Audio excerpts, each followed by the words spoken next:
gentlemen at the orchestra and fascinating rhythm. Well, what do you think? Oh, what's the matter with me? It's just an old radio show, you're thinking, right? But what you don't understand is that I recorded this on my own radio just last night.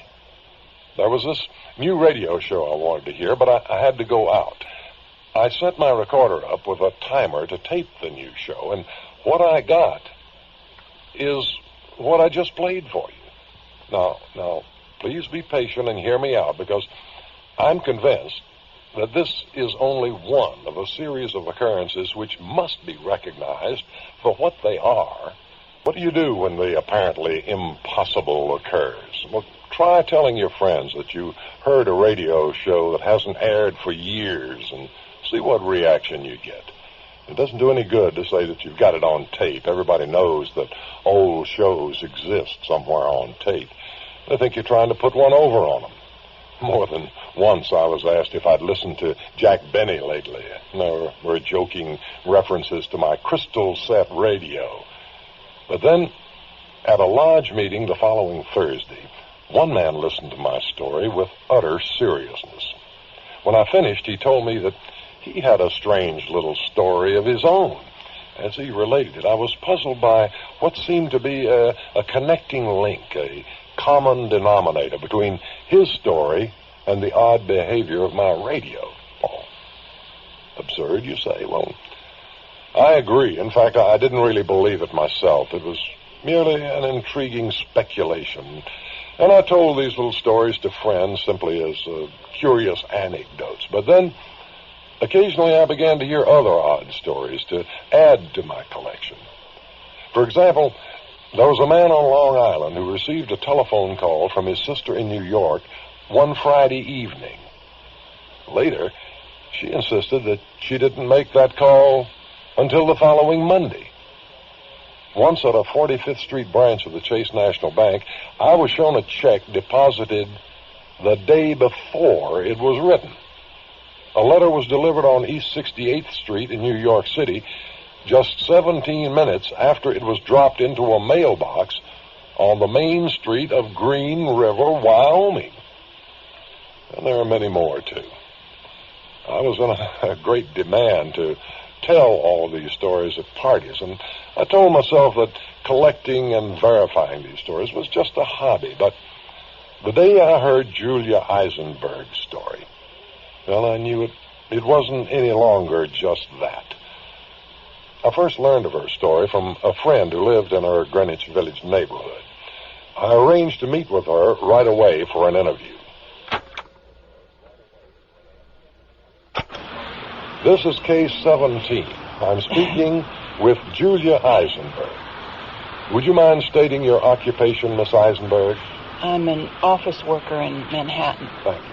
Now, I believe you said something strange had happened concerning a dog? Yes, it's true. Would you mind giving me the details? Mm-hmm. I'd like to record them from a file. All right. It was more than 2 years ago, October, I think. I went out one night to get some toothpaste from the drugstore. We have a quiet little neighborhood here, and it's just down at the corner, so I was walking. And on my way back, not far from the apartment, a large black and white dog ran up, and it was very excited but friendly, and I made the mistake of petting him. And from that moment, he simply wouldn't leave. And when I went into the lobby of my building, I actually had to push him away to get the door open. I felt sorry for him, poor hound, and a little guilty because he was still sitting at the door an hour later when I looked out my front window. Well, he hung around the neighborhood for 3 days, greeting me with wild affection every time I went out. And when I'd get on the bus in the morning to go to work, he'd sit on the curb looking after me in this most mournful way, poor thing. I wanted to take him in, but I knew he'd never go home then, and I was afraid whoever owned him would be sorry to lose him. Did you try to find his owner? Yes, but I didn't have any luck. He had a collar, but his tags were missing, and I asked around the neighborhood, but nobody had seen him before, and finally he just disappeared. Disappeared? I figured he'd find his way home, at least I hope so. I always wanted a dog for myself, but my apartment's really too small for one, you understand. Of course. then you'll understand why I was surprised when a friend later gave me a 3-week-old puppy. When was that? Much later, about 2 years. What did you do with it? Well, I knew I shouldn't try to keep it, but it was such a darling, I just couldn't resist. And then, of course, before I knew it, he'd grown so big he ate more than I did. I guess you couldn't keep him after that. Oh, yes, he was wonderful company, But one night when I took him for a walk and Take your time. Well, I didn't use the leash. He never strayed far, and I know he was just sniffing around in the dark a few doors down, but when I called him, he didn't come back. He never did. I never saw him again. No, I'm sorry. Our street is a solid wall of brownstone buildings on both sides, with locked doors and no alleys. He couldn't have disappeared like that. He just couldn't, but he did.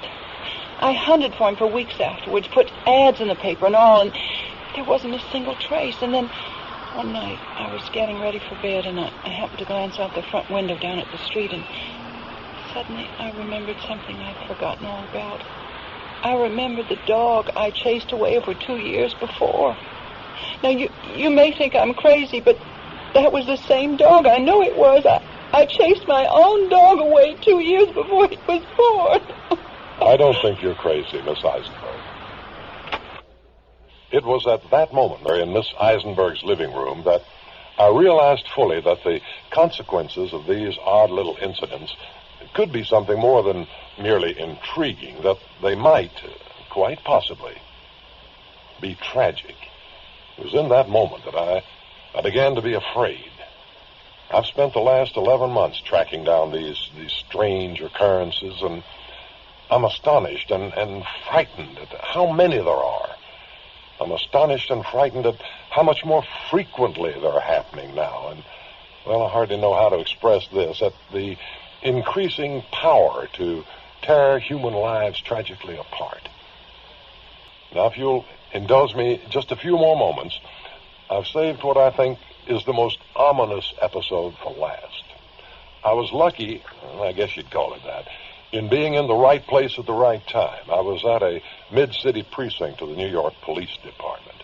I check in there regularly in hopes of picking up new cases for my collection. But on this particular night, just listen to my final tape. I'm talking to Captain Rem of the New York Police Department. Yeah. Captain Rem, if you'd just like to... wait, just a minute. Hello, Rem here. What's that? You got what? I'll be right there. I gotta see this for myself. What is it, Captain? You're always looking for strange stories, Jack? Well, I got a good one for you. Come on. Well, where are we going? To the morgue. Going again? Yeah. Okay. Now, Charlie here is one of the interns in this place. Charlie, this is my friend Jack. Hello, Charlie. Hi, how you doing? Jack collects stories about strange happenings. Now, Charlie, tell us what you got here. Yeah, right. Well, I'll roll them out and show you. See, they brought this stiff in about an hour ago, Cap. Huh? Report says a cab ran him down in Times Square. Hey, there's nothing strange about that. Right. Take a look at this. Huh.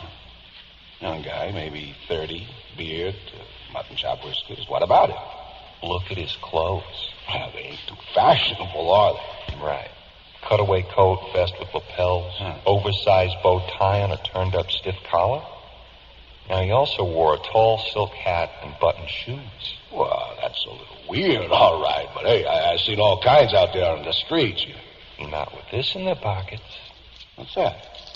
Some change he had on him. Now, this nickel here? The shiny new one. Yeah, right. You ever seen a nickel like this before? Well, let's see. It's got a shield on the front, a big 5 on the back. Can't say as I have. Check the date, Captain. 1876. This still must have been some kind of coin collector. Yeah, I'll say. And every other coin in his pocket is older than that. All his pennies were Indian heads. When did you ever see one of those? He even had a silver 3-cent piece on him. Well, how about paper money? Do you have any bills on it? Over $70. All old-time bills, the big kind. Huh. Not a Federal Reserve note in the lot. And that's not all. What else have you got? This piece of paper. That looks like a bill of some kind. Lexington Avenue Livery Stable. For feeding and stabling one horse and washing a carriage. Total due $3. No name on this bill. Do you have any ID on it? Yeah, right. He had some cards in his wallet. His name was Rudolph Fence. Some address on Fifth Avenue. Here's the cards. Well, thanks, Charlie. It's a strange one, all right. What do you make of it, Jack? Well, there's nothing much you can make of it. Apparently someone, this Mr. Fence, went to a lot of trouble to dress up in an antique style. Uh-huh. The coins and bills, I assume he could buy them at a coin dealer's. Yeah? Then he got himself killed in a traffic accident. He got himself killed is right. 11:15 at night in Times Square. The theaters are let now. Busiest time and place in the world. And this guy shows up in the middle of the street, gawking, looking around at cars and signs like he'd never seen him before. Well, the cop on duty noticed he was acting strange. Report says that when the lights changed and the traffic started up, he was on the island in the middle of the street.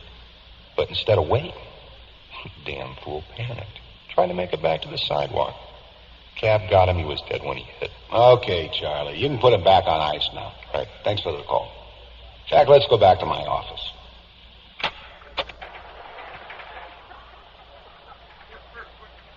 Yeah, thanks, Bill. That wraps it up. I'll be talking to you. Okay, Jack, here's the story. Missing persons had a file on this Fence fellow. It was an old one from 1876. Seems that a guy of his name and description went out for a little stroll one night to smoke a cigar, and he didn't come back. He was never seen or heard from again. I hate this case. I hate it, and I wish I'd never heard it. Well, what do you think? You think this guy walked off into thin air in 1876 and showed up again more than 100 years later? I don't know what to think. But do you have some other explanation? No, Captain, I don't. Well, sure as hell beats me. I could go on. I could give you several hundred such cases. All of these cases have happened in the New York City area alone, all within the last few years. I suspect that thousands more have occurred and are occurring all over the world. Yes, I could go on, but the point is this. What is happening and why?